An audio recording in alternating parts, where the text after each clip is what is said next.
Good morning, ladies and gentlemen. Let's get started with Judiciary Committee meeting. Before we get started, I just want to tell the folks out there. I know that there's been a member of the ALI staff, LSA staff that, as you all know, had some medical difficulties, extreme medical difficulties last week, and I am happy to report that it seems like there have been some small steps forward and some progress. So I just ask you to keep him in your prayers. Also, Senator Figures is not here this morning. She asked me to make sure that the committee members knew that she had a family engagement that she had to attend, and she asked me to voice her support for a specific bill, and I will do that when we get there. That being said, Ms. Ogden, will you call the roll? Senator Albritton, Senator Bell, Senator Carnley, Senator Coleman Madison, Senator Elliott, Senator Figures, Senator Gavan, Senator Orr, Senator Singleton, Senator Smitherman, Senator Stutz, Senator Weaver, Senator Barfoot. 8, we have a quorum. All right, we've got a quorum. Senator Gavan, SB 322. Thank you, Mr. Chairman, and thank you to the members of the committee. You helped me get my number one priority done yesterday. The House passed our judge bill, and good job. Senator Albritton says I'm indebted to him. I don't know why he got more judges than I got, but okay. So the probate judges asked me to carry this notary bill, and I made a couple of changes before I sent it to LSA. And then because of the timing of it took a long time for LSA to turn it around. I had to just file the bill kind of as was, and in the meantime, I had asked David Kimberly to take a look at it. I'd asked Jesse Evans and several others to take a look at it, and so little comments were made along the way, and that's why we've got a sub. And I think we made it better. We toned down some of the criminal penalties in here. I noticed that, unfortunately, we didn't get the right sub, but it's the sub we got in front of us. I made a couple of more tweaks to it.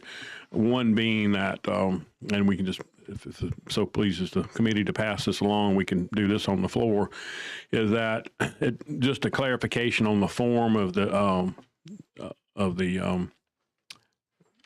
acknowledgement that, we don't have to, so that we don't have to put the full acknowledgement on everything. And a lot of times in real estate packages, certainly anything that's going to be recorded at the courthouse, we put the full acknowledgement on. But for instance, like lien waivers and affidavits of different sorts, we don't do that.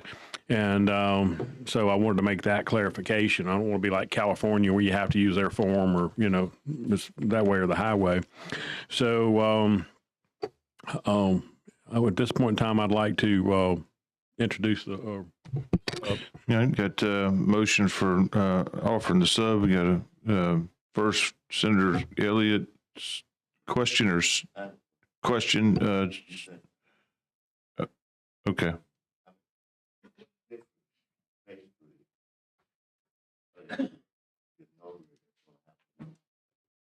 Right now, it's reasonable in terms of getting the deal. And that is those whatever that. But now are we saying that if the person wants to get a notice, it's the probate bill? So they're going to have, under this bill, and this, look, I introduced that aspect the way that they asked me to. I'm not married to it, but the testing of non-lawyers to be notaries, or not say testing, some training has got to be there. Right now, you just go up and sign. I mean, I just renewed mine. I walked up there. I did the bond over at the insurance company. I took took a check to them. The lady sits there at the computer, hands me the paperwork I need to take to the probate judge. I go to the probate judge and turn my paperwork in there. They spend a few minutes and they give me my certificate. There's no training now, zero.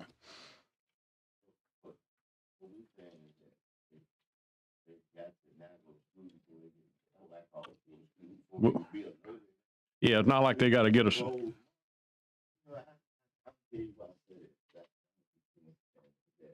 you know, it bothers me, not that it bothers me, but it bothers me the concept of things that we do and people. I think being honest with us, and people, cut somebody out, and they could be restrictions and regulations just because enough that you know a closed market. And I'm wondering, you know, other than the aspect that comes from what you were saying about a person needs training, I would be more inclined to say that the person just needs to like a better word, have just like you said, have the training, you know, get the training, whether it's correspondently or whether it's live or whatever. But it's still no risk. I don't want to no restriction on a person that go there and get a restriction to require them to do it. And I don't want you walk up there to somebody from the side, you know, I ain't gonna let this person, you know, I'm gonna let this be. And you know, I have concern about it. Because that means that the folks are gonna get cut out for various and certain reasons. And I don't like no bill we do that. If I can respond. Mr. Senator Van. So one thing is that, and this is something I had asked to be stricken, and I think it touches on what you're talking about on page 3. In the sub, I'm sorry. Yes, on line 69. Let me make sure, committee members, you should have a copy of the sub in your package. So line 69, the underlined section there is what was added in the, I think that's actually in the original, Senator, and in the sub. And I wanted that stricken because, you know, my theory is that you sign up for a notary bond, you should not be serving basically at the discretion of the probate judge. You should get it and serve your 4 years just like we do now. Okay, so my intention is to strike that part. It just somehow was a mishandle on the football here, and then the next issue is starts on line 111. Says, before being commissioned, an applicant for a notary public commission shall successfully complete a training program prepared by the Alabama Probate Judges Association and the Alabama Law Institute that test his or her knowledge of matters relative to the appointment. It goes on like that. You know, we don't know what that's going to look like. So that is open. And, you know, is that going to, how rigorous should that be? Now, you know, I understand in Louisiana, it's about as hard to be a notary down there as it is to be a lawyer, or maybe harder. So, I mean, they got kind of a lock on it, but, you know, you can only charge $10. So it's not like anybody's going to be getting rich. And I've yet to collect, right now, the current law is $5. And I've never collected $5 in the whole 29 years I've been a notary. So I think we need to have something. I guess the question is how can we define it? How can we set those parameters now? But I mean, we're talking about people signing off on multi-million-dollar transactions and things that are very important, things that, you know, documents that affect title. So I get the question is how do we, or do we say anything about it? Do we put any parameters on there, or how do we define those parameters?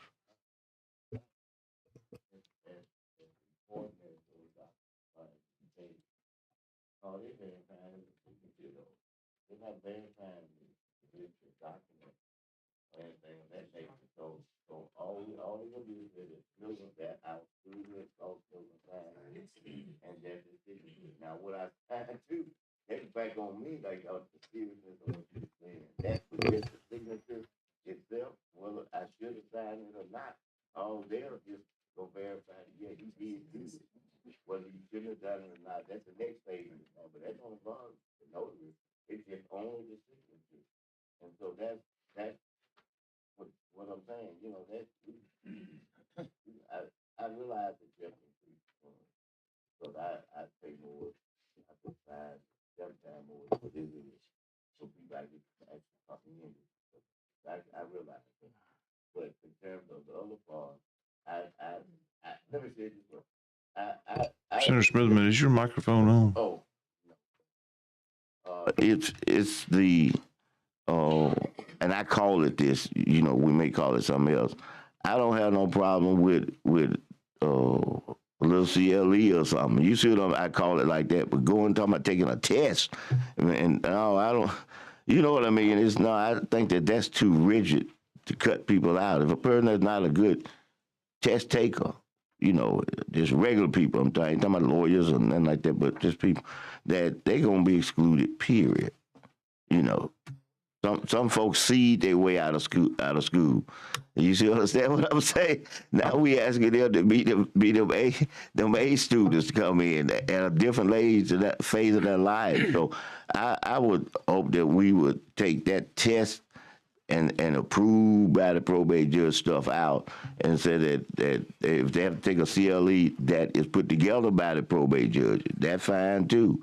Some special CLE, and make it available online or offline, or they can be tested online. So we don't have, that's another thing, transportation for people to get back and forth. So I just don't want this to be an exclusive market that everybody, that's in it is at a certain level of people, when anybody that's make the bond, prove that they're, competent and everything, can do it.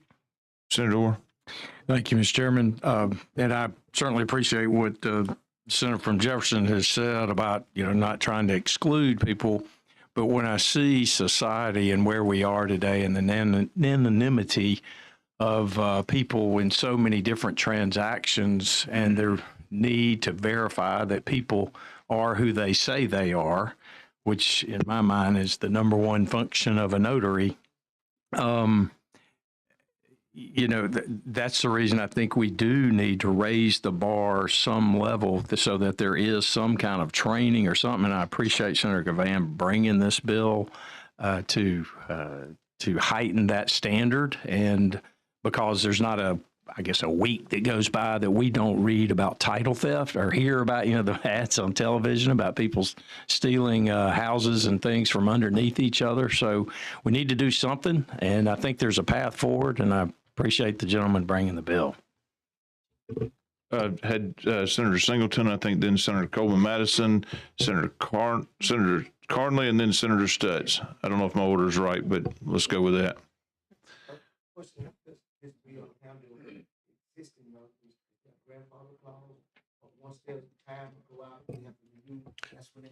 Yeah, yes, sir. When you would carry out the term that you have wherever you started your 4-year term, you would complete that, and then you would have to do the training. It is interesting that this bill, I agree with some seems to have some limitations. We could have. If we were just having a bill, but a year or so ago, when I called the grandma bill, in the middle of the night, we couldn't find anybody because we couldn't find no news. Now we're ready to come down even shorter. Sign the grandma. I remember that bill. Vaguely. I remember a lot of discussion. Senator Coleman Madison.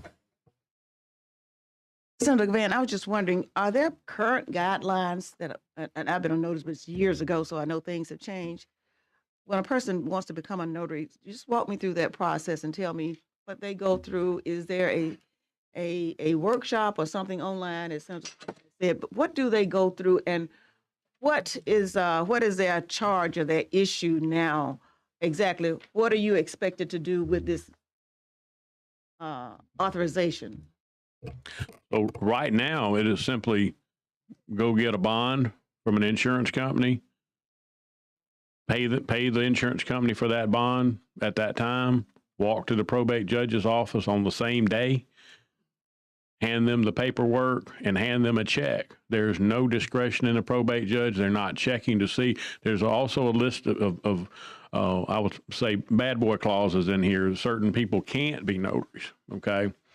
And so we don't have those limitations out here today. And I don't know how much of a problem there is with that, but that is laid out in here. So, I mean, right now it's not far from Wild Wild West. Unless the insurance company flags you for something, I don't know what stops you from being a notary. So in your bill, what do you seek to accomplish?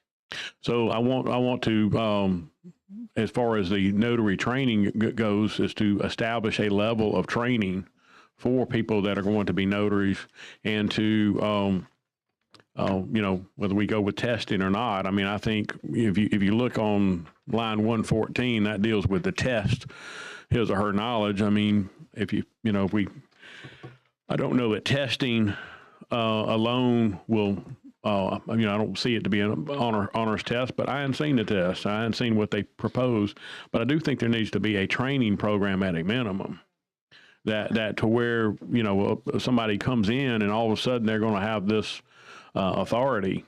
And I will just, I'm not trying to throw another bee in the bonnet, but, it is a bigger bond on this. And I think that's important. I mean, we've had a lot of inflation and, again, it seems like transactions have just skyrocketed since I started in real estate in terms of valuations.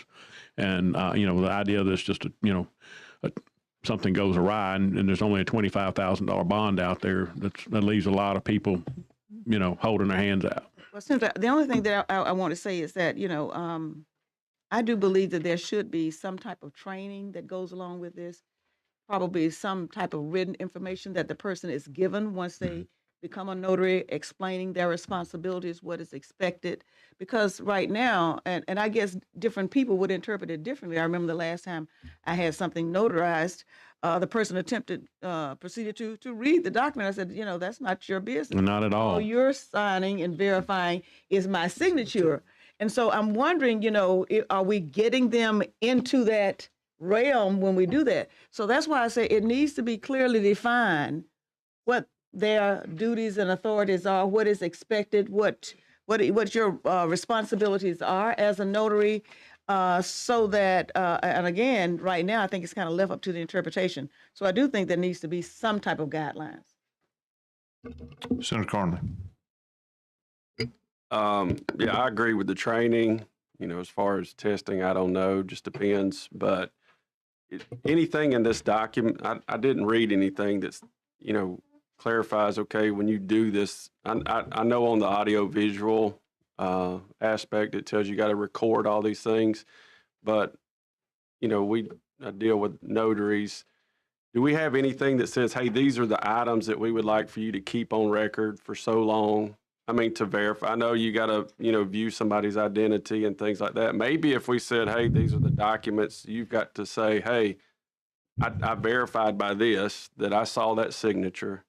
And, these are the people that came before me. If we just spelled that out, it would eliminate some of the concerns of saying you got to go through all these hoops to.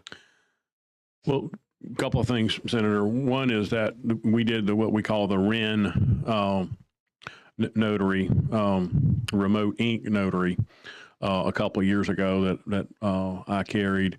And that was basically to follow the guidelines set up by the governor and the emergency order when people just didn't want to come. And we had people, needed to do their will. They're scared to come in the office. Everybody's scared to leave the house. What do? I had real estate transactions to get done. And so we came up with governor's office came up with a program. We codified it. And so that is the only thing you've got to keep for 7 years. And I won't do those because I'm not going to keep it for 7 years. And but that option is out there for the people that want to do it that way. Florida, I mean, I think if we were going to talk about what, the documents that you were going to use, I think we'd have to change our acknowledgement forms, which is not a big deal, to mimic more of what Florida does. And that would be where they say, as I recall, it's been a while since I've seen a Florida notary, but I've seen a lot of them over the years. I think they have to put something in there like, they showed their driver's license and do some details like that. How did I identify this person? Right, but just tell them to keep the documents, keep a copy of the driver's license or whatever that, says that they verified that information. And I mean, at that point, I believe that they've done what they were supposed to do to prove. And the reason I say that, I know you deal in high value transactions. I have to sign a lot of stuff. To me, it seems senseless to have a notary on, but I'm required to have it because the person that I'm doing business with says, hey, you got to have this, whether it's a contract with an insurance company or, some type of government document. Now you're going to I'm not saying we're going to dwindle the pool. I believe we need education and we need people to do the right thing, but I don't want us to get to the point to where now there's only 2 or 3 in the whole city where I live at, to go get a generic document signed. You know, I mean, we've got people in our office that are just to accommodate our customers, and most of those documents we never transact any money, like a will or an estate, or, you know, a deed. I understand what y'all are trying to do, but I don't want to forget these other generic documents that require notaries, and now we're going to kind of make it that much more.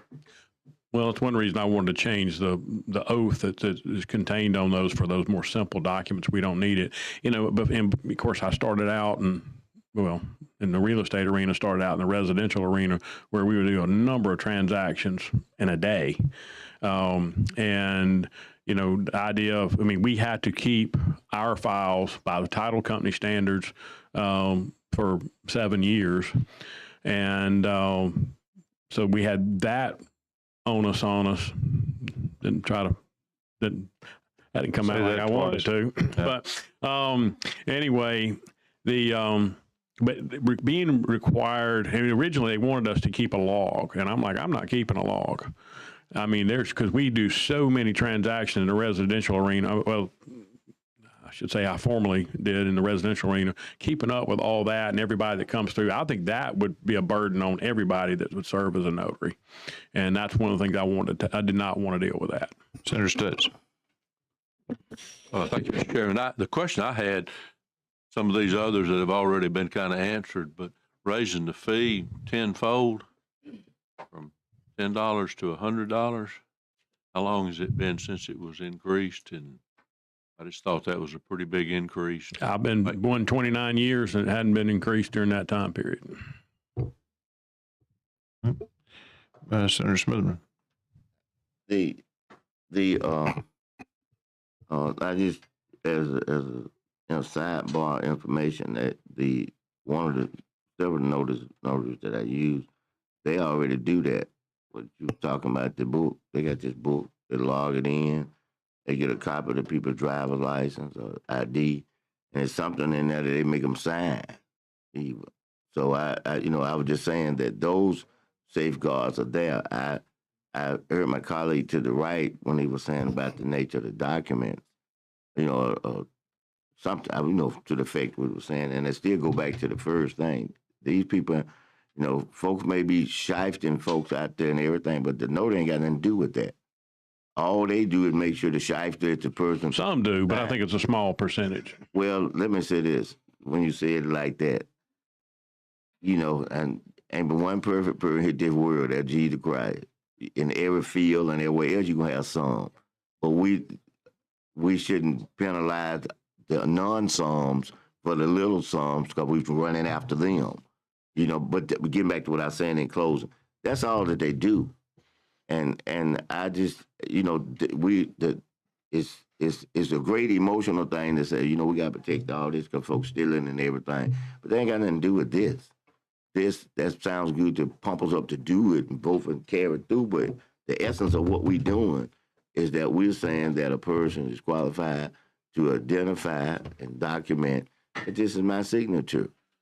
If I'm even signing a non-legitimate piece of paper, that still, they ain't got nothing to do with that. They ain't supposed to police these folks to say, okay, we got to have, is this the, that the document I'm talking about, not the person who they are, but the document. So I'm through, Mr. Chairman, but I don't want to get away from that because it's so easy on these, throw a little emotion out there. We want to grab them. We got to do this, but that ain't what this is about. Senator Coleman Madison. Thank you, Mr. Chairman. Last time, Senator Van, I think this is a good idea. I really do. I don't know if this bill is the one, and listening to everybody else, what I really would hope that you would do is to come back and try to get down to exactly what we want a notary to be. Maybe have something in here in reference to that type of training, because I was looking at this, I was sharing with Senator Singleton, and I'm like, I didn't realize the maximum was $10 at a charge. I said, I have paid people more than that. I didn't realize that was a maximum fee. And I don't know if the person that charged me more realized there needs to be some kind of set guidelines. And obviously there's a breaking of the law when you do that. So if it's out there and the public knows, but I think we need to kind of tighten this up a little bit. But I do I do agree that something needs to be done on this. Well, as a practical matter, I mean, just where we are on the calendar, I just this don't think bill's this not bill going to is there pass. right now. Okay. And I'm sitting here going, well, we're using a lot of time. I didn't expect a notary bill to get this much attention, but it is something that we do need to work on. You know what, I still would love to get my right sub at least on the floor where anybody that wanted to look at it could look at it going forward. And of course, we'll, you know, on the assumption that it's not going to pass this year, you know, we will work on it and pre-file it.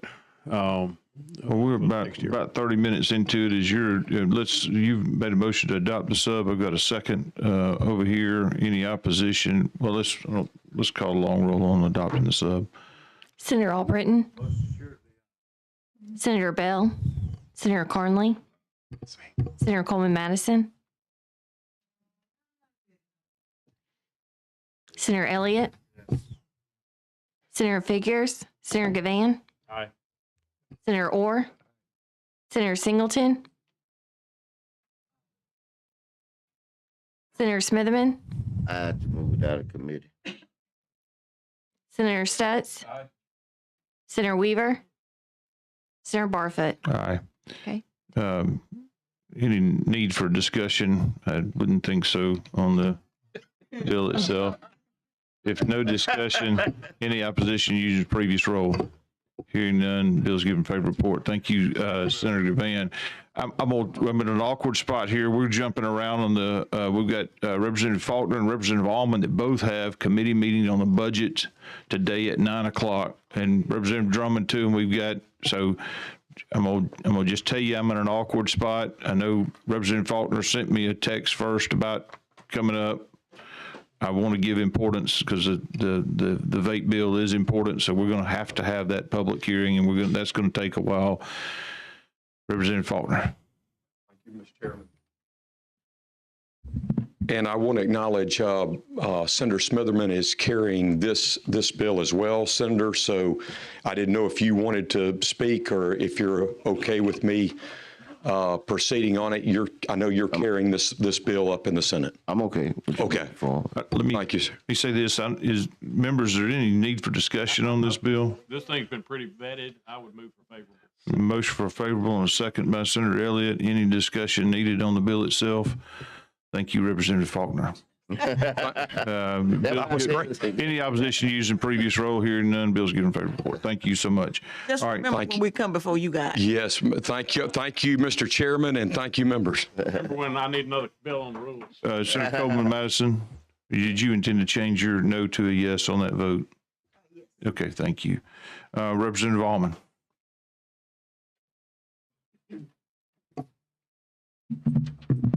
Thank you, Mr. Chairman. Thank you for committee for allowing me to get in and out. I appreciate it. This is the day we've been waiting for all year in the Education Budget Committee, so I'm anxious to get back down there, but I appreciate the opportunity to be here with you.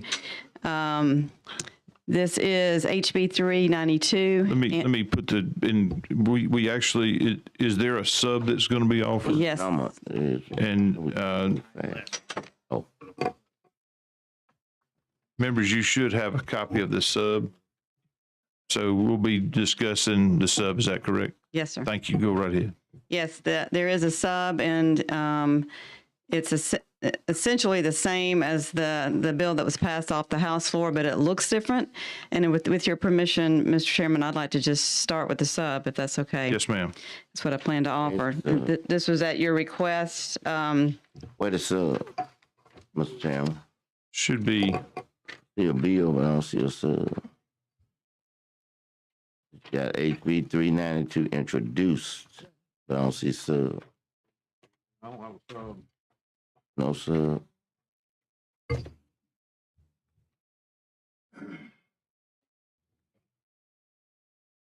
Sorry, you don't have it in your packet. We got that, I think, Right. late last night, early this You morning. got to So have time to read it. You got to have time to read it.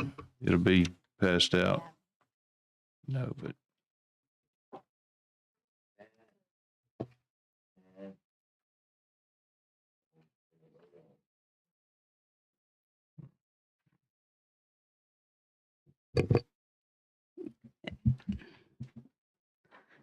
If I may give just a couple ma'am. introductory You're remarks ready. while we're passing out that. So this is a bill that was brought to me by my local Tuscaloosa County District Attorney Hayes Webb, who's here in the room, and is supported by the District Attorneys Association, Office of Prosecution Services. Jessica Venturi is also here, I believe. She's from the Lee County District Attorney, and so I just wanted you to know we have balance represented in the room. In case you have questions, you can ask either one of those, whichever your preference is, if you have questions that I can't answer, but they are both in the room. Hayes Webb is our local district attorney. He's a Marine. He is a gun owner. He is a lifelong card-carrying member of the NRA and was supportive of the permitless carry bill that was passed last year. However, he brought this to my attention as something that really has existed for a while, a problem that's existed for a while, but was highlighted after we passed permitless carry. And so we're attempting to fix a problem that is out in the field for our law enforcement, our local and state law enforcement. It is a bill about gun possession, but it's actually a law enforcement bill. And does everybody have the sub now? I think everybody's got the sub. So let me just go ahead to a couple of questions, Senator Smitherman. You go around. Go right. Okay. I look over in the bill and I there again, I just got it. And I have not read this thing thoroughly because let me say this, and you can, you may or may not appreciate it, but when I read at a pace that I try to read and comprehend the same identical time. It's one thing just to speed read and run through something, but to comprehend what you're trying to do, it takes a little more extensive process. But the one thing I'm just looking at the beginning of the page. I hadn't even gone through everything. But how are we going to determine? I agree with you. I see this about a person that has basically a mental illness or something that would cause them to not have good judgment and what they're doing. That's what you see in a large percent of these mass shootings. We let folk have guns, ain't got no requirement, for the sake of falling all over ourselves. We made sure that anybody wants a gun, just snatch it up. And then, these people who got some problems is the people we've allowed. We said this, I don't know, singing, you remember that? We said that from the beginning, you're going to let everybody out there in the world have a gun. And now we're seeing the end results of it already with all these mass shootings. I've heard the last two, they were saying the person had a mental problem. See, so now how, you got, I heard you boast about somebody you said was a card carrying person, all that, I remember I just said, if you sitting there, I said a few minutes ago about the notary thing, talking about how damaging the documents are, and that had nothing to do with the notary. I know that's a pump up for some of these folks. Oh man, the NRA, we got to go. But what I'm saying is that how we going the everybody in the world who wants folks to have guns have fought day, tooth, and night about not having no background checks or nothing. Just you got a right. That's your right. Yeah, it's your right, but it's your right to be solid and sound to have that. We are saying in here that a person cannot have it if they're like that. That's a paperless tiger. How we gonna know? You don't want no background check, so how we gonna know this? After the fact, they kill people like it's on the news now. They kill them and then they go back. So, by the way, they had a mental problem. You got 9 folk dead. Mm-hmm. Dead. So, I mean, I just want to know how in the world this is gonna be done to where a person that's incompetent enough to be able to appreciate their own selves. Mm-hmm. How are we going to be able to verify that on the front end?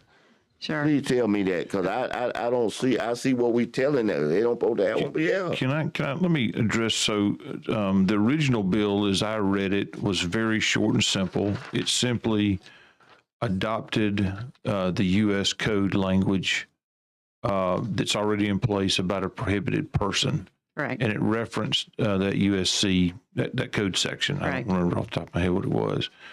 I think there was some concerns or questions about referencing federal language that could be changed. And I think in the bill itself, something was added in there that as that code section was before a certain date, That's correct. January 1st, 2022. I think the substitute takes those federal language that was in that code section before that date as defined in the original bill and simply applies them to the existing state law. Correct. And so I think there was some concerns, at least in the House, as it relates to the federal language being in there. That is correct. Because we already have a prohibited persons bill. And as I understand it, the language in the law as it exists today prohibits, and I won't get the list right, but violent felons, misdemeanor domestic violence cases, and there's several others. Yes. And this bill would change from violent felons to all felons. Would keep the existing language, except it would change the violent felons to all felons, and then would also incorporate, I believe, under the USC code, United States Code, illegal aliens, Fugitives from justice. fugitives from justice, dishonorably discharged individuals that are not currently under Alabama law but track the federal language. Is that That's a it fair in a assessment? nutshell, Your Honor, excuse me. Oh, that's a promotion. Mr. Chairman, and just to be clear, we're not changing the law. These people currently are unable to possess a gun under federal law, and due to the supremacy clause, of course, that is our law. These people could not go and get permits when we had a permitting system. And so when we pulled someone over with a gun and asked them if they had a permit and they didn't have a permit, we could arrest them. Now these same people, we can't ask about a permit, but they are in our prohibited persons database. We can see that they are not allowed by law, in our database, not allowed by law to possess this gun, but our local and state law enforcement cannot make the arrest because there's no state cause of action to do so. And we're just giving them that ability. Senator Smithman. But on line 62, on page 3, it is underlined. So that's new. That's my understanding. Am I wrong, y'all? The stuff underlined is new. Let me just say it right quick. And it said the person is of unsound mind. That's new. And I mean, hey, it's beautiful and great window shopping, but how in the world we gonna implement that on the front end? That's all that I'm saying. I mean, if that person of sound mind, that officer come up there, they're gonna be just like the mass shooter. They're gonna start shooting. You know, I hope not. You know, let me say that quickly. But I'm just saying that you know, this is, you know, we need to put some teeth. If we gonna change, if we are trying to address the field in the area of these guns that's been preempted by the federal government, that allowing us is just an open field until they come back otherwise, and if they do something different, then of course it's gonna be null and void because of what I've heard somebody say over there, it's a supremacy clause. But right now, this is incomplete. You know, I mean, how? You know, it's, you understand what I'm saying? I do. I hear all, and I'm not, listen, I'm for law enforcement. Yeah. I've been through the training down at Holt and everything else. I understand what they have to do, you know, and I understand the sensitivity of what they're doing. But at the same time, I'm saying that we have to address, if we gonna take over that field, you know, that's been preempted, we got to do our job. And our job, if we gonna take ownership of it, is that we've got to do something to make sure that these people of sound mind, we can identify them on the front end. Does this bill address that? Well, just And if so, how? for clarity, that actually on page 3 in the sub, line 62, that actually exists in our current Alabama statute. If someone is of unsound mind, the part that's not underlined or in blue is in our current Alabama statute. And we're already doing that. If someone's been adjudicated such, then they are in our prohibited persons database.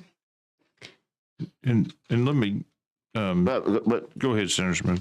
But in that database for what? If on the front end we haven't tested them, we don't have the and the mentally ill people, just like we do in the municipal courts.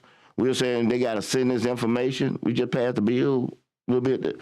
It's nothing requiring people for them to you know, I mean, we took away every requirement to do anything.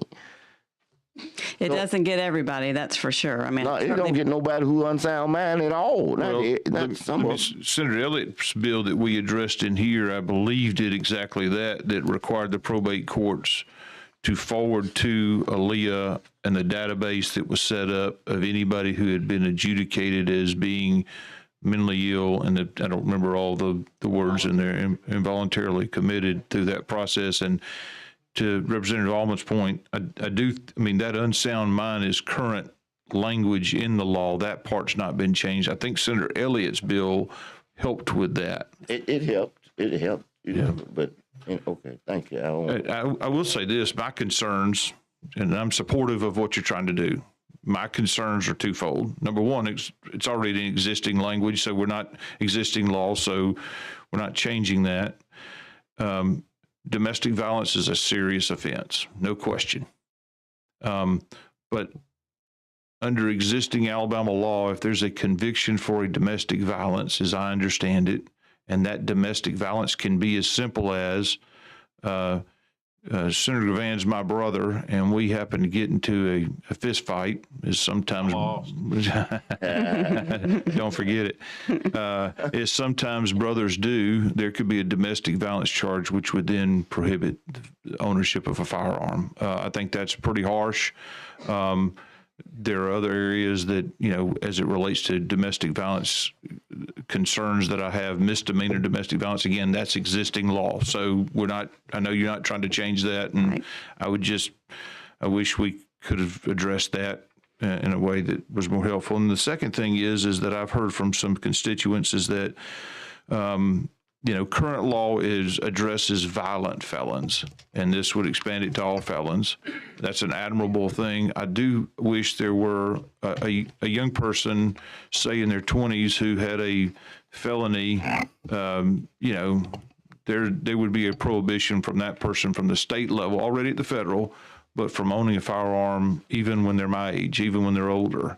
And so I wish there was a way to weave in to that equation, if it's a nonviolent offense, after a certain number of years, that ability to own a firearm was not prohibited. But I agree. I would just comment on that, if I may. That, yeah, as you well know, and I'll just remind everyone, the committee, there is a way to restore your gun rights, and there's a process. And for those very situations, I think would be an applicable thing to do. But good yes. comment, which I had not explored. So, Senator Coleman Madison.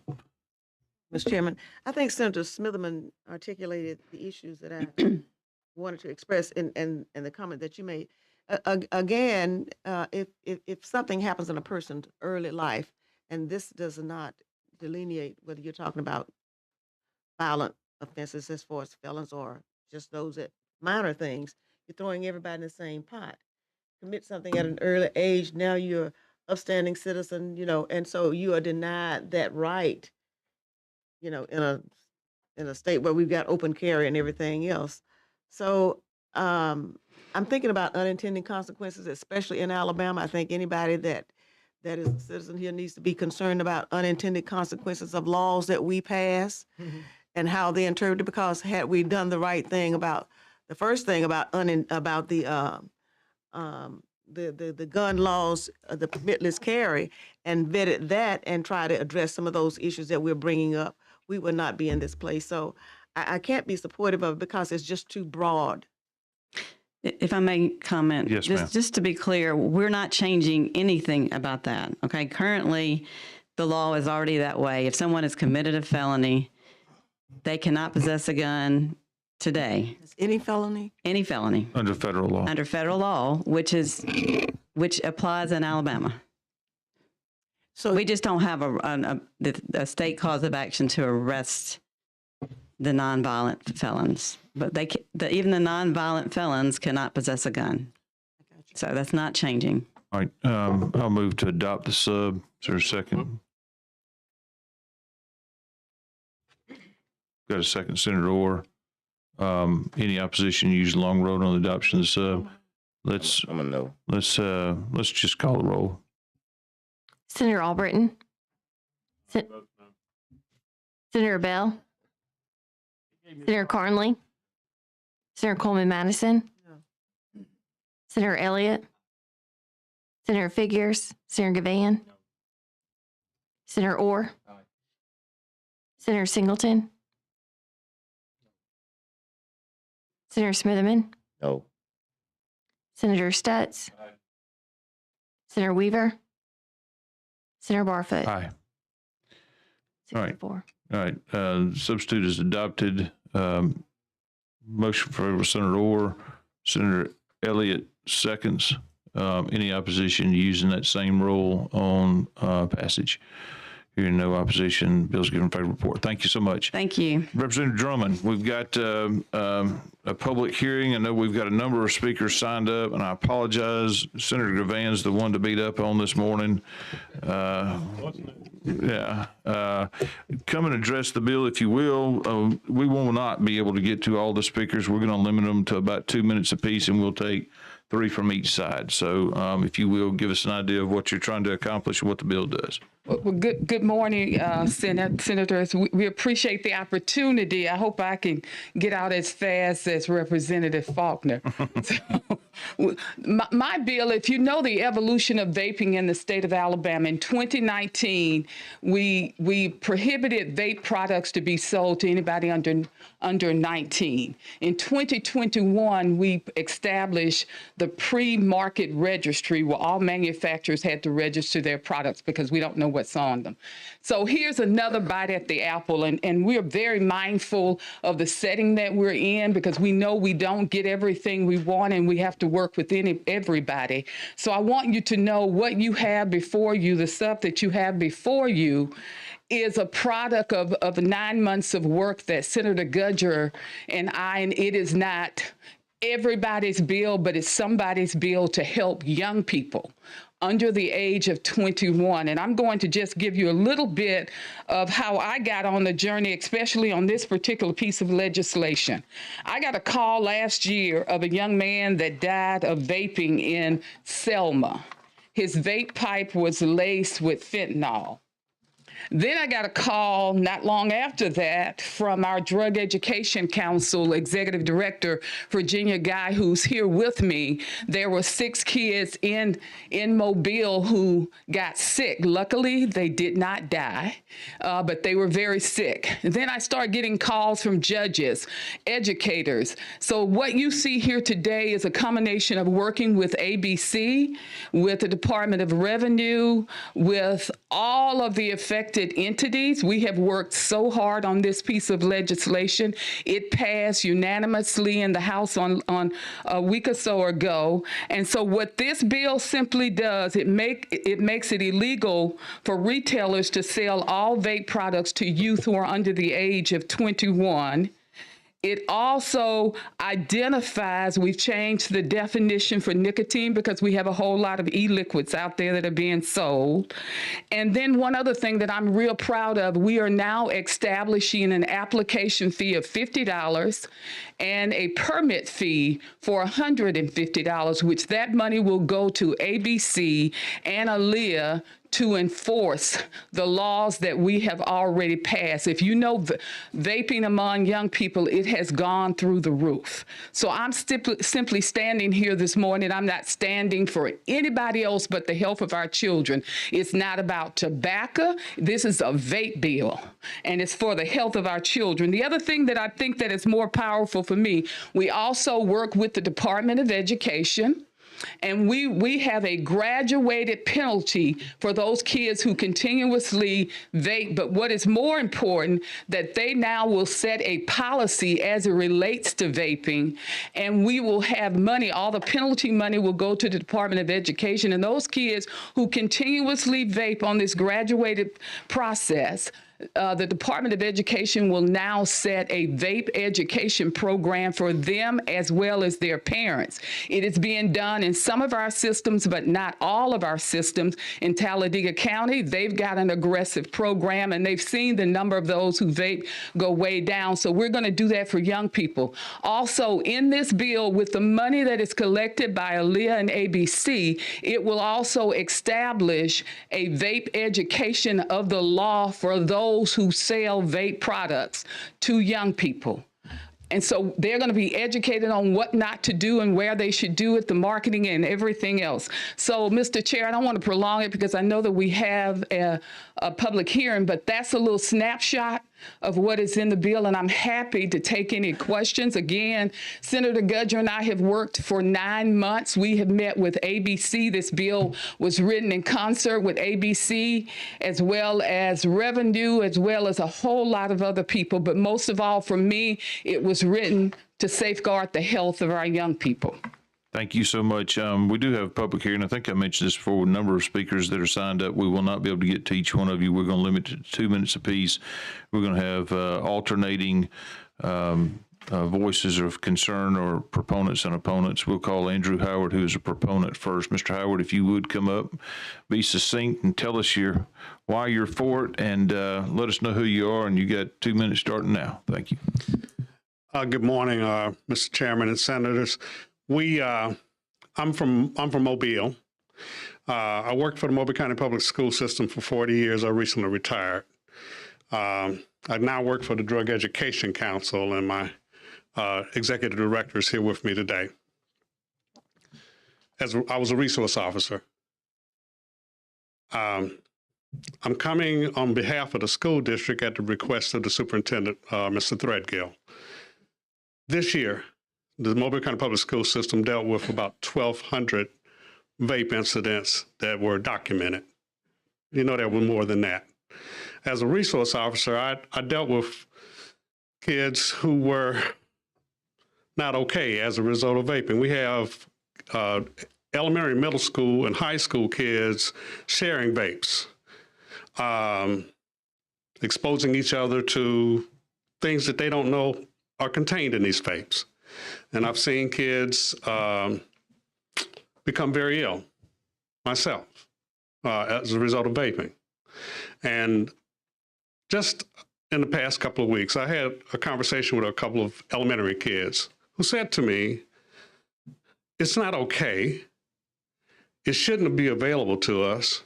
Why don't you grown folks do something about it? And this week, just this week, I talked to a middle schooler, a sixth grader, who said the same thing to me. As I believe it's two sides to the conversation. It's simply, as a resource officer, it was feel the heat, that we tried to do something to hold people accountable. Now, with the Drug Education Council, it's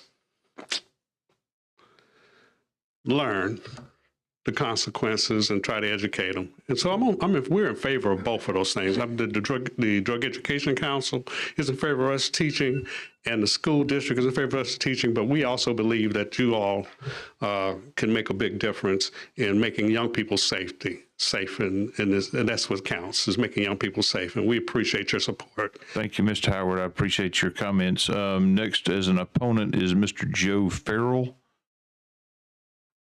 Mr. Farrell, if you'll come up, tell us why you're opposed to the bill and keep your comments to 2 minutes. Thank you, sir. Yes, sir. Good morning. My name is Joe Farrell. I'm the president of the Breathe Easy Alliance of Alabama, or as we call it, the BEAA. The BEAA is a nonprofit organization. We represent vape shop owners and adult vapors in Alabama. I'm also a small business owner and own 5 21 and up vape shops across Alabama. I'm here speaking in opposition of 319 today. The sponsor of this bill will have you to think this is to stop youth vaping in Alabama, and it is a step in the right direction. But what you won't see is the big tobacco bill that will close all of my businesses within a year of it passing. Excuse me. As the bill is written, it will close over 1,800 small businesses across the state of Alabama that sell nicotine vapor products. All vape shops in Alabama are 21 and up establishments, meaning you must be 21 to enter and purchase products. We do not sell products to anyone under 21. Correction, it used to be 19, it's 21 now. If the bill passes, you'll no longer see vape shops in Alabama within the next year. You will see big tobacco having a monopoly on the industry and a major black market of vaping products. Number one reason why this bill will close every vape shop in Alabama is because the state does not allow us to sell e-liquids that is made of synthetic nicotine. Synthetic nicotine is cleaner and safer than tobacco nicotine. Alabama is the only state in America that bans synthetic nicotine. All of the e-liquid manufacturers are switching to synthetic nicotine, which means we will have 0 products to sell in Alabama excuse me, when this transformation fully takes place. Other portions of this bill that affect the 21 and up vape shops in Alabama. The bill would revise the definition of electronic nicotine delivery system to include delivery of substances other than tobacco. Only other substances this could refer to are CBD and illegal substances. We already have laws in place for CBD in Alabama, just one passed the House a few weeks ago. So why include CBD in a vaping bill? Thank you, Mr. Farrell. I appreciate your comments. I know 2 minutes goes in a hurry, and I apologize for that. Thank you. Mr. Green, proponent, Mr. Green, if you'll come up and give this committee an idea of why you support this legislation. That was Mr. Farrell that just spoke, and this is Mr. Rodney Green. Mr. Green? Thank you, Mr. Chairman. Thank you, Senators. Appreciate your time this morning. I'm Rodney Green, Superintendent of Blount County Schools in North Alabama. I want to speak on behalf of this bill. Vaping in our schools right now has become the next thing. It's the epidemic. Kids feel like that it's harmless because they can get these vapes in different types of flavors, blueberry, raspberry, cranberry, grape, combinations thereof. That's what we're seeing in our schools, and that's taking the place of cigarettes and tobacco and those types of things, but it's a fad, and it's the thing that they're using, and we're seeing more and more with not just nicotine, but THC. For example, I had 3 disciplinary hearings yesterday, 2 boys and a girl. THC, Kang, is like an ink pen kept in your pocket, inhaled on the career tech bus, and we had to deal with that issue, and these 3 students are going to be seniors next year. But we're seeing it all the way down in 4th graders as well. And what we're worried about is the e-juice, the mixing, possibly fentanyl. I've spoken about the Selma student that died with the e-juice that was laced with fentanyl. And we welcome any legislation, any restriction, any penalties for the superintendents of Alabama to keep vapes away from kids. We've got to do that. We had 2 students this school year inhale and use in the restroom, collapsed in the floor, turned out to be THC. We transported them. They spent a couple of days in the hospital. They're okay, but it's because that was given to them. Their body is not used to the substances that's in those devices, and they had a very serious reaction. So I appreciate this group and appreciate our senators protecting our kids and our school system. Thank you, Mr. Green. Next is signed up to speak as an opponent is Mr. Bill Robertson. Mr. Robertson. Good morning. Morning, committee. Morning, Senator Barfoot. I'm try to squeeze it in as best I can. I know I got 2 minutes. My name is Bill Robertson. I'm a practicing attorney in the state of Alabama. I own a vape shop here in Montgomery. Used to practice with Beasley Allen, 13 years, and then I had painkiller addiction, lost my law license due to the addiction. 10 years in recovery, and during that time is when I opened up a vape shop. So I just want to give you my background. Vape shop owner, current practicing attorney. This bill, I'm all about the children's stuff. I'm about the fees that we have to pay for the license. I'm about the 21. I'm about just really everything that you had about the penalties for the children that get it. But in my opinion, the ball is being hidden here. Like, I haven't come to any hearing on a vape bill before, but this one is very important to me. I mean, this business sustained myself and my family and still does, and I love it and I believe in it, and I vape. You know, I do. I kind of closet smoked back in the day, but I vape. This synthetic nicotine language that's underlined, Mr. Smithman, like you pointed out, underlined, added, This is right. This is a widowmaker heart attack. This is a checkmate for the tobacco industry. Don't let anybody try to fool you. You know, I'm at ground zero. I own the store. I see it. I do the ordering. I'm in the store at least 20 hours a week, still with the practice of law. And I'm just saying this is very serious. There's a lot of things on there. Somebody from the vape industry needs to be on the board. Somebody from the vape industry needs to be consulted about the bill. The definition of prohibited tobacco on page 21 through 23, that whole area scares me. It's like you can just come in and do whatever and take whatever. And there's no definition of prohibited tobacco. As an attorney, I would like to see a definition of what prohibited tobacco is. TFN, the whole synthetic thing, synthetic nicotine historically has been looked at as less like soluble than regular nicotine. It is not more harmful. There are no studies. No one out here can provide any studies saying it's more harmful. That language should come out. Board members should be on there. Penalties for selling off the vape registry, by the way, are worse than the penalty of selling the minor. That vape registry has about 5% of the products in the market. This bill, I see a lot of good in it. And I agree with a lot of the child stuff, 100%, but there are some stuff that could, I might not be here after this passes. Like, it really could kill me. And I'm coming to tell you honestly that this whole synthetic nicotine, I mean, like the government now, the FDA, encompass their definition to say tobacco produced from, nicotine from any substance. We should be doing that. I know I'm out of time. I'm sorry. Thank you. We give you a little leeway as a lawyer up there. Thank you. I apologize for my overage. Thank you. Next, as a proponent of the bill, is Mr. Vic Wilson. Mr. Wilson, if you will. That was Mr. Robertson. Mr. Wilson, if you will, address the committee as to why you support this bill. Thank you, Mr. Chairman, Senators. My name is Vic Wilson. I represent Class Council for Leaders in Alabama Schools. The number one problem that principals tell me they face is vapes. Quite simply, this bill will make schools safer and healthier. Thank you for your consideration. Well, good. We appreciate your time limit there. Next, as an opponent, is John Roundy, I believe. Mr. Roundy, if you could come up and tell us why you're against this bill. Thank you, honorable senators, for your time today. I'll try to do this as quick as possible. The parts of this bill will eliminate my consumers' access to their products. The previous version of this bill has already successfully done that. It attacked 90% of what is federally legal to be sold in every other state but our state. The FDA gave us an additional 2-year timeline for companies to submit their products to the FDA because they saw the potential in those products of being a part of this market. We have no way of selling those products. I hear that revenue needs to be generated to protect these children. If we don't exist, there's no revenue to fund that program. Off of the FDA's own data from 2018 to 2023, there was 340 inspections. It's not the total inspections, it's the failures. It's how many people failed during their inspections. 4 of those are vape shops. The rest of those are convenience stores, gas stations, easy access.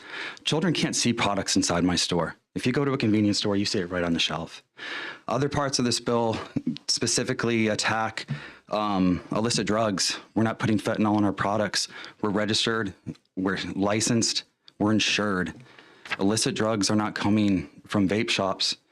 Removing me removes the legal pathway for the consumers that are out there.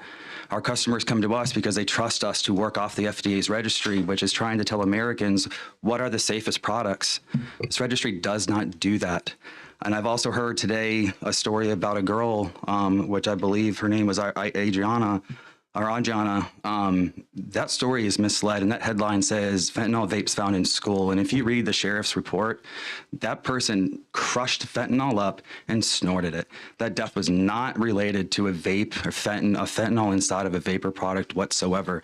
That's a misleading, disgusting method to use to try to manipulate a law to attack a totally separate industry. All right. Thank you, Mr. Roundy, for your comments. Senator Van, that concludes the public hearing portion. Senator Van, you had a comment or question? Comments. Number one, I hate cigarette smoking and I hate vaping. I can't stand it. It's stinky. It's nasty. I think it's a bad habit. Of course, I got bad habits too, called overeating. You know, but that's not illegal. And I'm assuming that the opponents don't have a lobbyist because none's come to see me yet, which makes Attorney Robertson their effective lobbyist. So if you will bring me an amendment to the bill, then I'll introduce it. Thank you, Senator Van. Senator Smitherman? Ladies first. Ladies are first.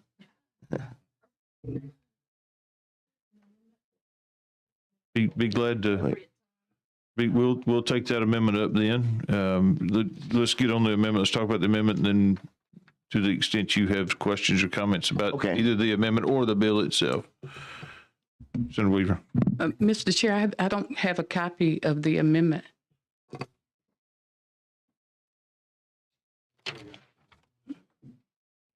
I don't either, but I'll listen. I think. I'll listen. If you don't have but one, just go right on. It's on, should be here on the desk somewhere. Is that it? Is that it? Oh, okay. Senator Smitherman, you got a copy? Is it, yeah, the 319, HB 319? Right. Okay. It replaced line 584? That's it. Okay. And the purpose of this amendment, there is a company in Foley, and they produce a product that toothpicks infused with natural nicotine. They have no sales in Alabama. They have internet sales only, 21 and up. And as written, they feel the statute is vague as the way that it would apply to them, the manufacturers who do not sell anything in Alabama. They've been on the market since 1994. And again, no retail sales in Alabama. And their only product is toothpicks, but they just want to be sure that they're not affected by this bill, and they've asked that this amendment be. All right. Senator Weaver's offered that amendment. Is there a second? Second on Senator Elliott. Any opposition to adopting that amendment? I thought you. The sponsor had a question on it. Do you want to comment on the amendment or the bill? I mean, you can comment on either one. We're in the process of going on. Well, we just got a first and second. If you got a comment about the amendment, let's talk about the amendment or the bill, either one that you. Okay, Senator Smitherman, then Senator Coleman Madison. Senator Coleman Madison. Come back to him. My question, Senator Weaver, you said they only make toothpicks? Yes. They're not sold in Alabama? Only on the internet. But if they're sold on the internet, that's open to anybody, including people in Alabama. I mean, you know, internet shopping is really up. Kids know how to do it better than I do. So it sounds like they're not sold on the internet at all. In Alabama, they're not.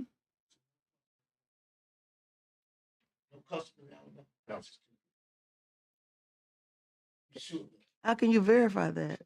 Think of you too. Huh?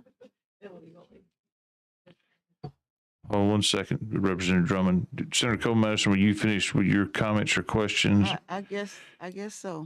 Representative Drummond, did you want to address what we're talking about on the amendment at this point? Yes, Mr. Chair. I have actually met with the lobbyists for this amendment, and they are not registered on Alabama's pre-market registry, which we passed in 2021, that would approve everything that has been approved to be sold in Alabama.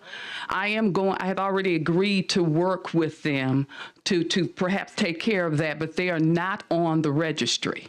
So they are not an approved product to be sold. Right. They're on the FDA registry, but they're not on Alabama's registry. And I have talked to the lobbyists and have agreed that we would work on that. This deals more with the registry than it does youth vaping. It has nothing to do with youth vaping. Okay, so the information that I was given said that FDA had inspected and passed them last year. They didn't have any issues with. They're not on the Alabama Department pre-market registry, which we passed in 2021. All right, Senator Smitherman and then Senator Orr, we're still on the conversation on the amendment. You're welcome to talk about the bill itself, but. Thank you, Mr. Chairman. I think that the concept of the bill is wonderful in terms of putting some restrictions on young people as it relates to the tobacco products and the vaping as well. And I hear the concerns of superintendents, and I appreciate them coming. But I have to take this little moment to throw this out there. I'm sorry, y'all. I apologize. But I would like to make reference that even in those situations, we need to have some uniformity due process.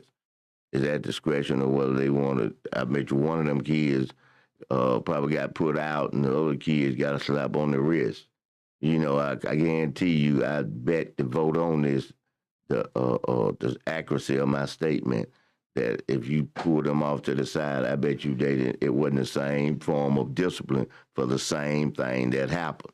And that's what I've been trying to tell everybody. But anyway, we'll get to that too as we move forward. This situation here is what I just said a few minutes ago. You got people want to play on emotion, the literature and vaping, and they about to do this, that, and the other. That ain't got nothing to do with cutting. What's the man in the blue? The one I tried to write their name. The first one, Farrell. Yeah, what Mr. Farrell said. And the lawyer attorney as well. That ain't got nothing to do with shutting vaping businesses out.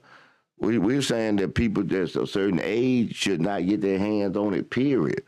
Going in trying to carve out the market, that's a power move.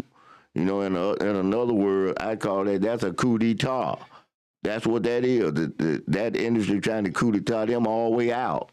So they had a whole market to themselves. And I bet you 50 cents, you look back about a year later, they going to have flavors and everything else, and they the only ones going to be selling it. They don't want these other folks in business. That's the bottom line. Hold on. Whoa, just a minute. One thing we're not going to have in here is explosions. We're not going to have the gallery jumping up and down. We can get security to remove everybody. I understand this is an exciting argument, but we're not going to do that. This is a hearing in the Senate Judiciary Committee, so let's cool that down. Go ahead. And I'll say this wholeheartedly. I don't do no vaping.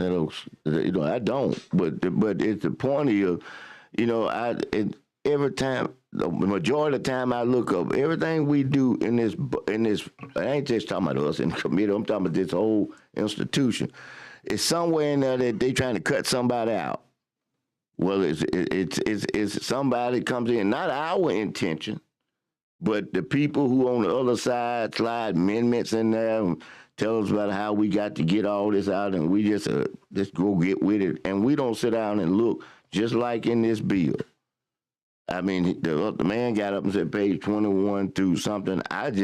The senator and I was talking about, and where it is down here on page 25 at the bottom, it said that the product does not contain any synthetic narcotic, nicotine or nicotine derived from a source other than tobacco. That's the exclusion right there. Y'all lawyers, y'all know I'm telling the truth. You know it, yeah. So that's what I'm saying. We got to have some amendments to get that stuff out. Now, I ain't talking about the punishment. I ain't talking about the limitations. I ain't talking about none of that. I'm talking about to cut out a individual market that's already out there. And we ready to shut that whole part down so these folks can be the exclusive people. That industry can be the exclusive industry that does that. So I want to say that now, that's got to come out, whether we take time and got the folks in here who drop the amendments now, or whether once it moves to the floor, it's done before it comes up. I ain't talking about on the floor and you should have had your amendment kind of conversation. I'm talking about the amendments being there to ready when that go. When this hit the flow, the amendments need to be ready to hit the flow. Yes, and a substitute or something like that. Thank you. Yes, thank you, Senator Orr. Mr. Chairman, I have to confess I'm confused. And I wish in the opponents' public hearing presentations we had heard from groups other than just business owners and people with a financial interest in the product and the issue. Because I look at this letter that's at our places here, and when I see groups like Eagle Forum and Voices for Alabama's Children, both supporting the same proposition, along with ALCAP and Heart Association, Cancer Society, and other organizations, it makes me, and voicing concern about the bill and on the letterhead of Preventing Tobacco Addiction Foundation, I don't know who they are, but making certain recommendations. I also wish Senator Figures were here. She has a lot of, she had the Senate bill of this one, or? Yeah, I don't know, but this is the appropriate time to make the comment. Senator Figures expressed, as I said earlier in the committee meeting, that her desire to be here, but she had some pre-existing family business that she had to attend to. She did ask me to voice her support of HB 319, Representative Drummond's bill. So, well, I see a lot of issues. Again, I wish if somebody's from one of these groups, it would be good to get their perspective. I've tried to divine it, and I think I understand it, but I'm not sure. Are you looking for an opponent who does not have a financial interest in a vape store? One of these Mr. Chair, before we do that, hold on 1 second, Representative Drummond. Let's see if we've got somebody in the audience that is signed up to speak as an opponent who can answer any question that Senator Orr has. Ma'am, did you sign up? Yes, sir. Okay, tell me your name. I'm Jada Schaefer. I'm with the American Heart Association. We are in support of a few things in the bill. However, we're also an opponent to the majority of the things. The tobacco industry, make no doubt, created this problem. They addicted our children. They marketed. They created these devices. And we created a registry that was not required by the 2019 federal tobacco 21 law that President Trump signed into law. We are creating new definitions that do not comply with the federal law. But worse, kids are facing a lifetime of addiction. As you've heard, it's 7-year-olds, fourth graders. And instead of getting them the help that they need, we are continuing to keep products like RJ Reynolds products out on the market at gas stations, putting small businesses out of service in this bill. But we're not providing tobacco cessation. We're not helping kids quit with their addiction. Instead, we're putting them under the juvenile jurisdiction, fining them, and that is just unacceptable. We need to help kids with their addiction, and we need to hold the adults accountable who are selling these products to markets. I have a 27-year-old kid. He's been buying his tobacco at the same gas station in our little neighborhood since he was 14 years old. Those kids are still buying that, and so we need comprehensive tobacco retail licensing programs. We need to stop wasting our resources on this registry that everybody in this room has access to at the FDA level. The registry is simply, in the terms of the lobbyist himself, is to put small businesses out of business. It is not a solution to help kids. And so I know Representative Drummond's heart is in the right place, but we would like for you all and the rest of the legislature to work with these health organizations who have passed policies at the federal and other state levels that have actually helped with kids and their nicotine addiction. Senator Orr, your witness. So I guess I only have one question, and my cynic meter goes up when you start talking about cessation classes and things like that. Is there some mechanism that you all, where fines go to pay your organization to do these classes? Our organization does not take any state funding whatsoever. We would prefer funding to go through to the Alabama Department of Public Health. They have youth prevention programs. They also have a tobacco cessation program. Thank you, Senator Smitherman. Not putting you on the spot and not putting you against somebody that may have said something different and not taking out of content of what you said. I had to say those disclaimers first. But I appreciate the fact you brought out what's happening with those kids in school and they dumping them over on the juvenile system. That's the whole thing I've been telling y'all in the first place. That's where due process come in, my colleagues. You know, that same thing with people with mental situation in school. They call the police that they bad because they done something else. These folks got mental problems. These folks got problems. But all the easy thing to do is for the principal or the superintendent and things to look, kick them out, you know, get them out of here, send them over there to family court, call the police. Right. You know, that's what's happening. And that's another example right there of what I was saying. That's what's taking place. So no, she's right what she was just saying there. But we don't want to put the money. That go back to what I was saying on the mic the other day. We put it everywhere. All them old things we bringing up, them building things. We need to take care of existing situations without creating additional situations to snatch our money. The state money, we should have been getting money to these schools and school systems to address these kids in this situation and all the others.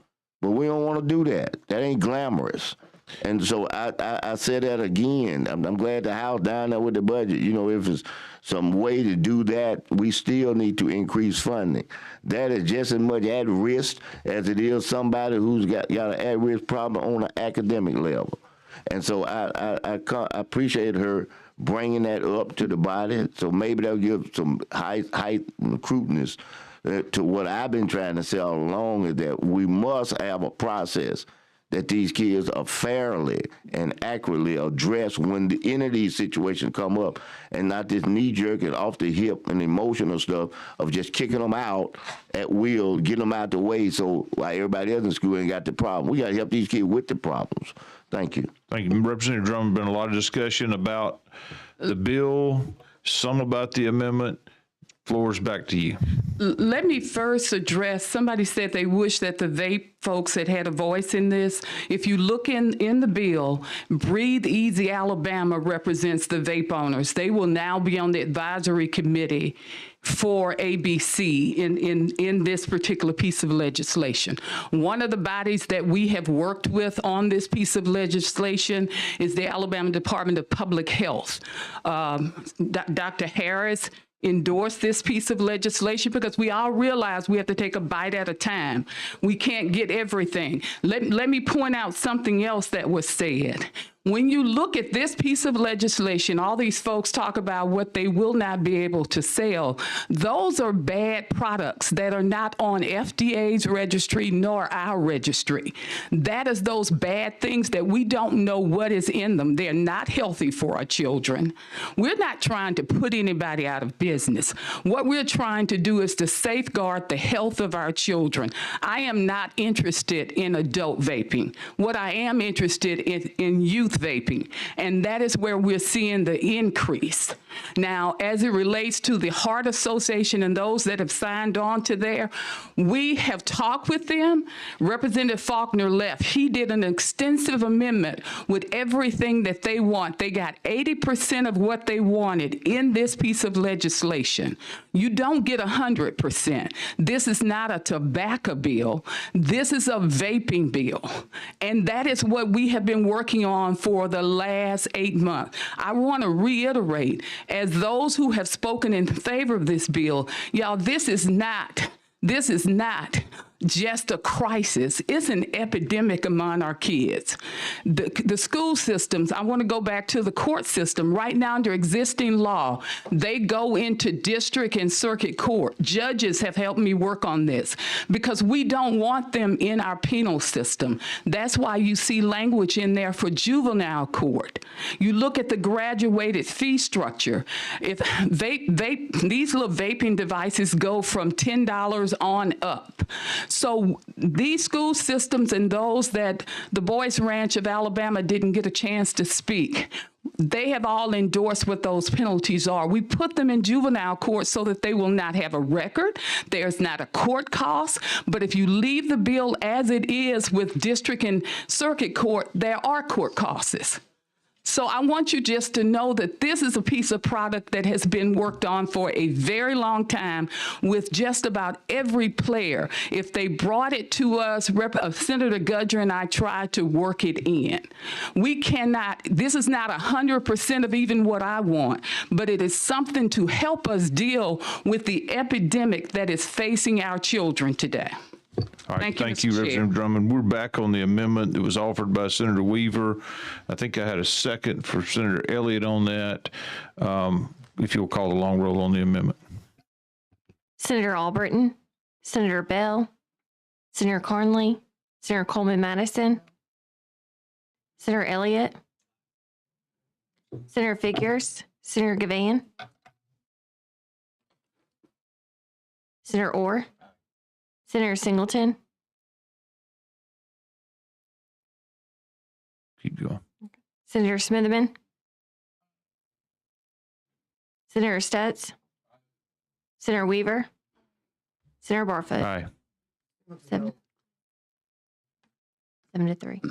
All right, amendment is adopted. Back on the bill. Mr. Senator Van. Reading the tea leaves here and also with other senators that, or at least one other that voted before he left, I don't think this bill's going to pass. It needs some work. I think all of us want to help the kids, but the way it is, so I would move to carry the bill over. Have a motion carried over. Senator Smitherman, you recognize? I would ask that because of the length of time where we are, if it's feasible, I say that I realize what we say. If it's feasible, I think that we should get it out at least, and then if it's time to work on it, we should try to work on it to address these issues. But we're at the last hour. This is it. If you carry it over, this all, being practical, if the bill's gonna die, just time wise, and so draw my motion. Thank you very much. That motion is withdrawn. Back on the bill as amended. I'll move for favorable. I have a motion for favorable by Senator Smitherman, second by Senator Singleton. Holly, if you'll call the long roll as amended. Excuse me, before we get on the vote, Senator Elliott had a question or comment. Real quick, and Representative Drummond, I appreciate what you're trying to do here. There are some problems. There are going to have to be resolved prior to this receiving the final passage on the floor.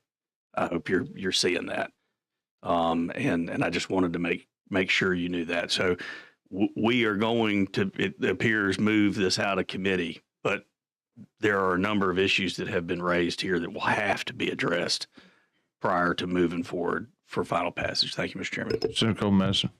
I would just hope that those issues that the committee members have, that they would get them in writing or whatever, have amendments prepared, get them to Representative Drummond in all due respect.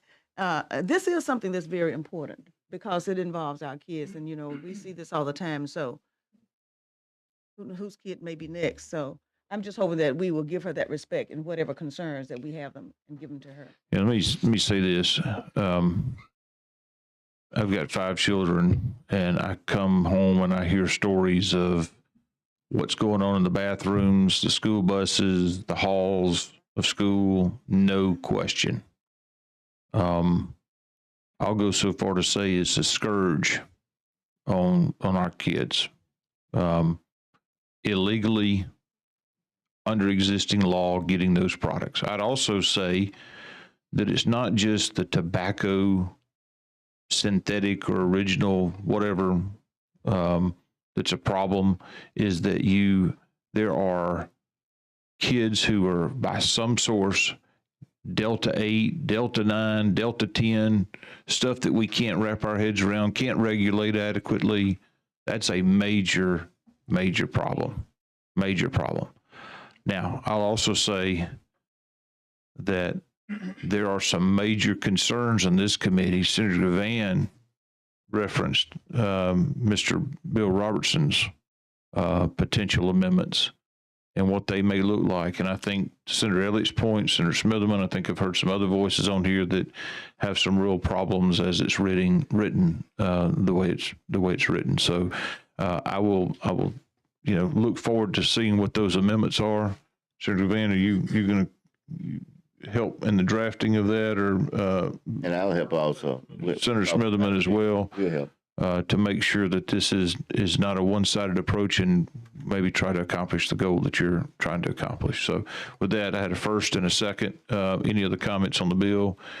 All right, Holly, if you'll call the long roll for us. Senator Albritton, Senator Bell,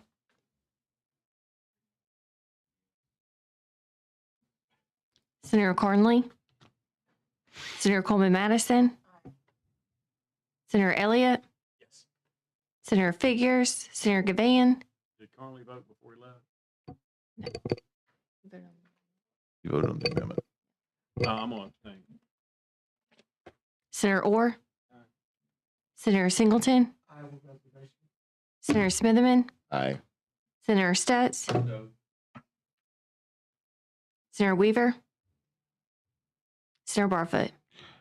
Aye, under the auspices of there's going to be some major corrections that Senator Van's going to be dealing with, so. Oh, you don't forget about me just that quick. Oh. Not you, I'm talking about. I didn't forget about you. Oh, you talking about Senator Van, that what you just told me both are going to do. How about this? How quick you forget about me? No. My feelings are hurt. Don't be hurt.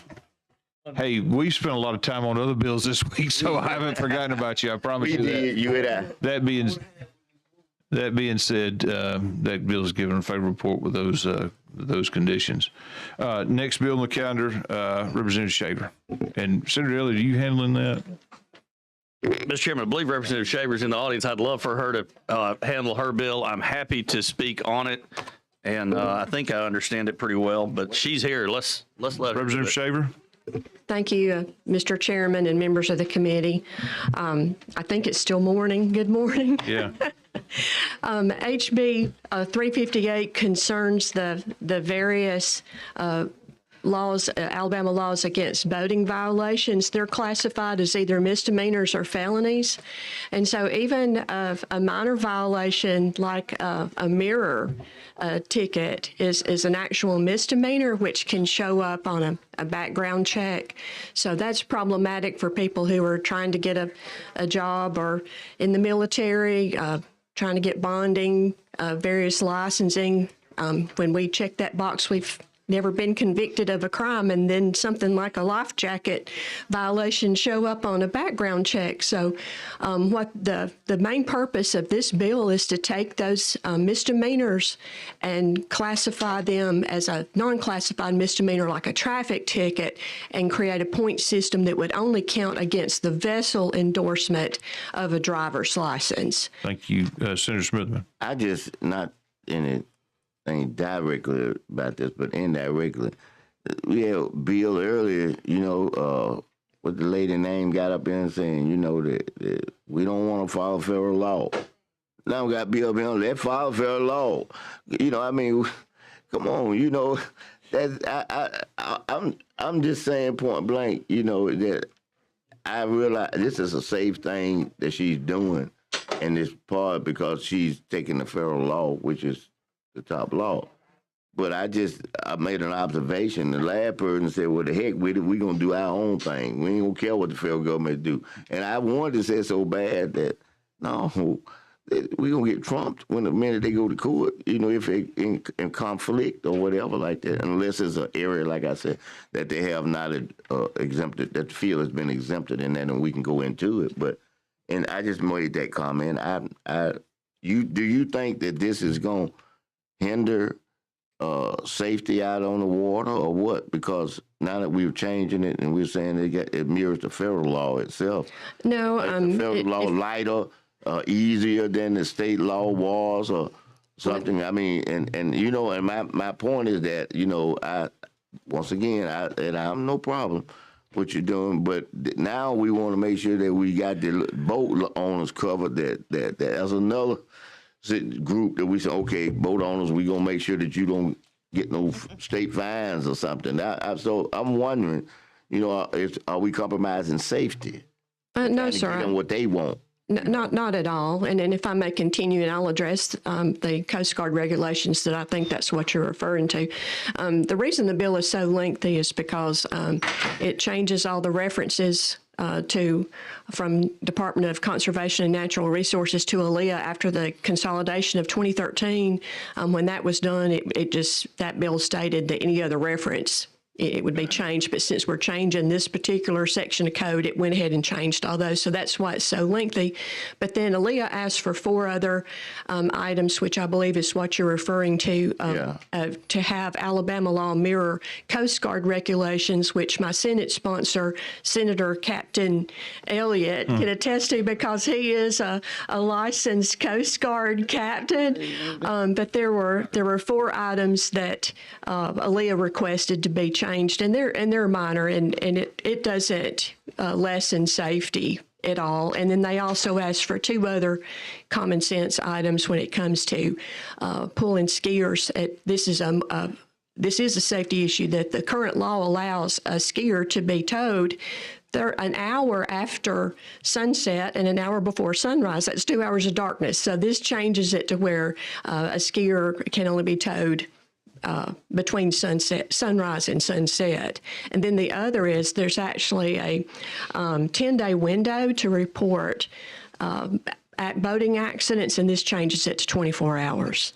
So that is the basics of the bill. And 3 other questions. Mr. Chairman, this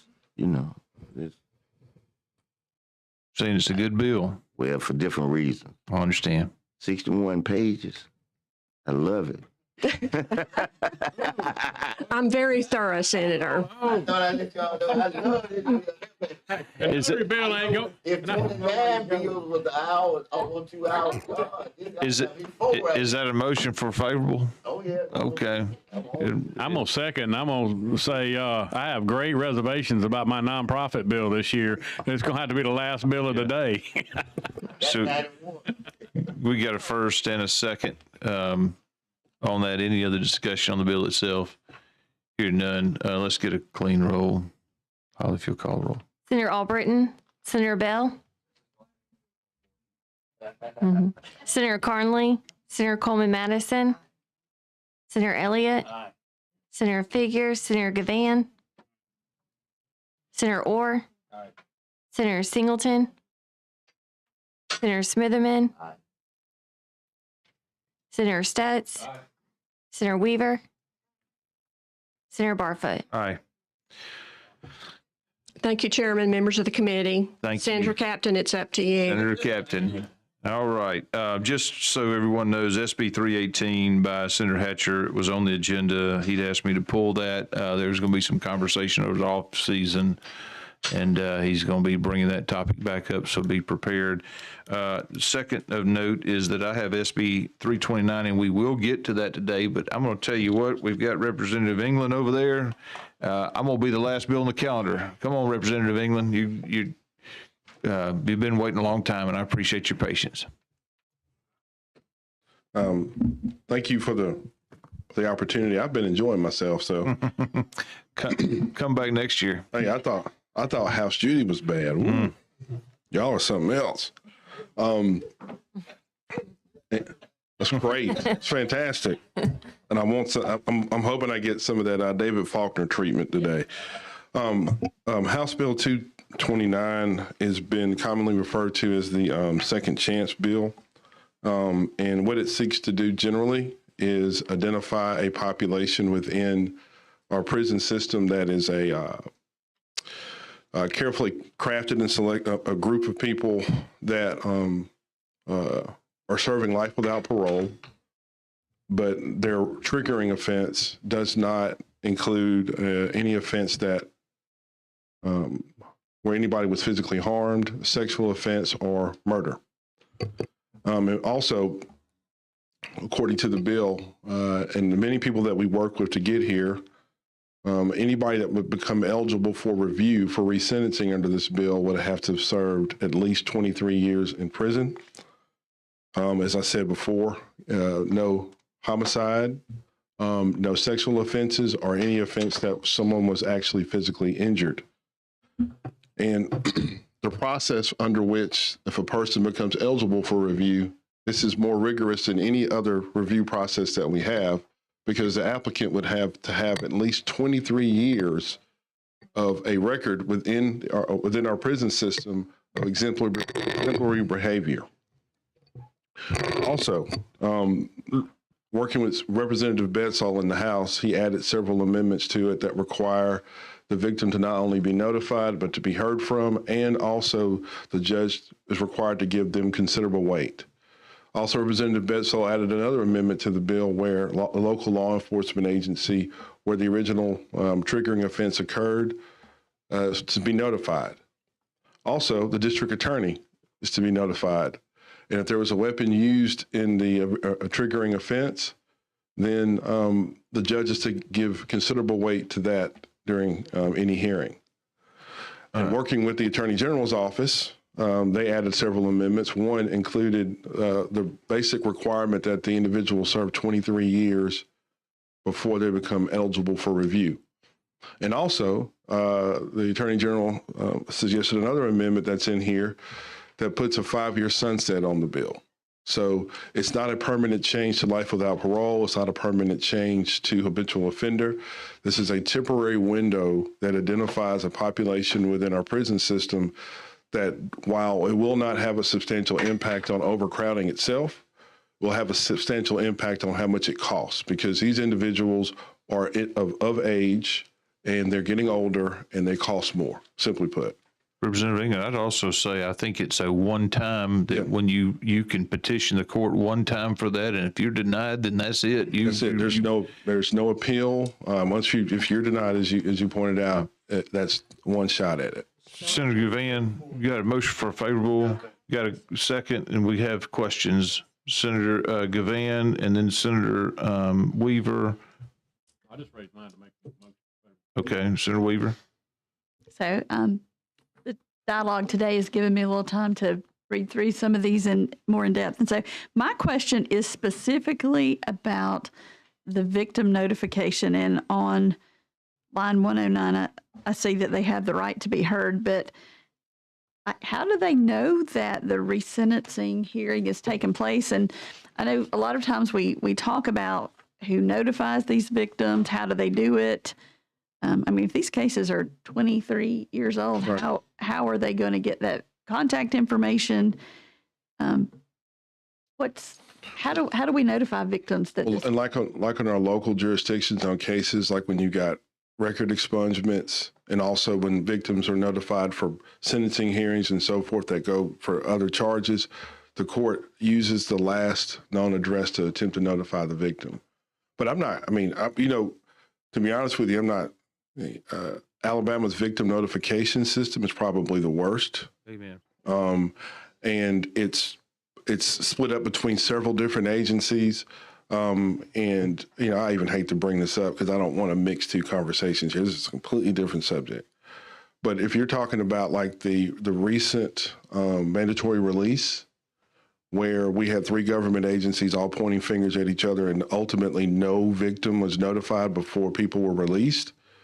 I mean, our victim notification system is absolutely broken. It is completely atrocious, and we probably need to do something statewide to address that problem.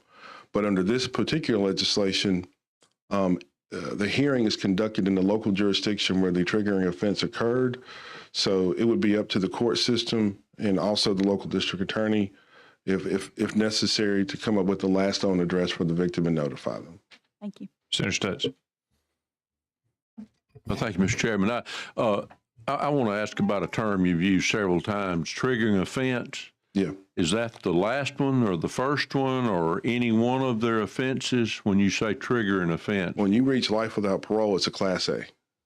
So that would be your triggering offense that would make your sentence life without parole. And oftentimes in Alabama, unfortunately, what's more important for someone who gets convicted is not necessarily what they got convicted of, but when they got convicted. Because there are certain offenses over the course of the last 20, 30 years that wouldn't necessarily trigger habitual offender, make you a life without parole candidate, but at different times it changes. So somebody then who would normally already be out gets convicted at the wrong time, and ultimately it turns their sentence into a life without parole. And habitual offender is an arbitrary sentence enhancement. It just takes into account the number of offenses, sometimes in nature, and then turns it into a life without parole sentence, which means that if the legislature later on decides that this offense should no longer be included in habitual offender and ultimately turn into a life without parole sentence, somebody who's already was incarcerated as a result of that same sentencing scheme doesn't get any sort of opportunity for relief. So the triggering offense is the one that puts you in life without parole. Yeah, but what I'm asking is, does it depend on, is it the worst of, say, your 3 offenses, or is it the last one? Oh, which one's considered the triggering one? Well, it would be the Class A felony. Okay. Let me say this, because I'm a little confused as regarding that. So my understanding, though, is under HOA, you could have 3 prior felonies, and then the 4th with 3 priors makes it an A. So it's not necessarily that it is an A felony, it's just that the underlying offense because of the priors makes it an A, correct? Right. Yes. Okay. Yes. All right. Thank you for correcting me. Sorry. Senator Bell. Do we have an idea of how many inmates this would affect? Great question. 260. And it will never grow. It will only shrink. And after 5 years, the entire code section disappears. There's first and a second. Any other comments or questions on the bill? Any opposition to using previous rule? Senator Van would like to be added as a yes. Senator Elliott's requesting long roll. Long roll, please. Senator Albritton, Senator Bell, Senator Cornley, Senator Coleman Madison, Senator Elliott, Senator Figures, Senator Gavan, Senator Orr, Senator Singleton, Senator Smitherman, Senator Stutz, Senator Weaver, Senator Barfoot. Aye. 8-2. Bill's given favorable report. Thank you, Representative Bingham. Appreciate you hanging here with us. Oh, I enjoy it. I'll come back anytime. Yeah, okay. I'm going to take you up on that. Thank you, Mr. Chairman, members. Thank you. All right, ladies and gentlemen, I think Holly, tell me if I'm wrong, I've lost track here. I think I've got the last bill on the calendar, which may be the last bill in Judiciary. I don't know. We may have a meeting next week, Senator Smitherman. I move favorable. You got a motion for favorable on my You did a judicial. good job telling us all about this bill and talk some more. Good. Let me. Not now. Hey, real quick, this is a procedural matter. There is a sub that I think everyone hasn't seen. That was a motion for to adopt the sub. Yes. Second by Senator Elliott. Any opposition using previous roll on that? Refresh my memory on this bill now. Does my nose want to be yeses? Senator Elliott? Yes on that. Who is mother? No. Senator Weaver is a yes. The sub is adopted unanimously. Senator Smitherman? This senator had it. Senator Coleman Madison? Refresh my memory again. What this bill, the essence of the bill. It is, as you may have heard, we had some questions, I think, comments by Representative Stringer, I think, on a doxing bill, a little bit different bill, but this provides for some privacy for all branches of the judiciary, all levels of the judiciary. We've got some folks that have been targets and had their information put out there who have been subject to, protesting or threats at their house or home, random phone calls throughout the night, harassing type communications. And just this gives the ability for the judiciary, members of the judiciary, to request that their information not be made public. There in the sub, there was a couple of changes as it relates to, I think, the time frame for which that entity had to scrub that data, or, the ability to, instead of, I think it was 72 hours in there originally, I think that's changed. So it is a mechanism where it's not automatic. A member of the judiciary would have to request that information. Thank you. Thank you. Any opposition then using previous roll, which was unanimous when we adopted the sub? Hearing none, the bill is given a favorable report. Committee members, thank you. We are, Senator Singleton.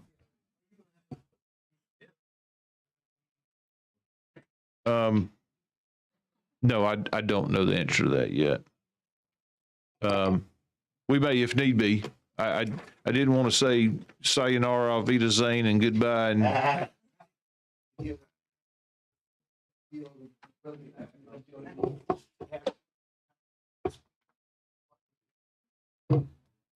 Let's, I tell you what we'll do. We will try to accommodate and make a special, meeting. Yeah, and that'll be done for, that's right. Virgil Ford will get that done for you. All right. Thank you, committee members.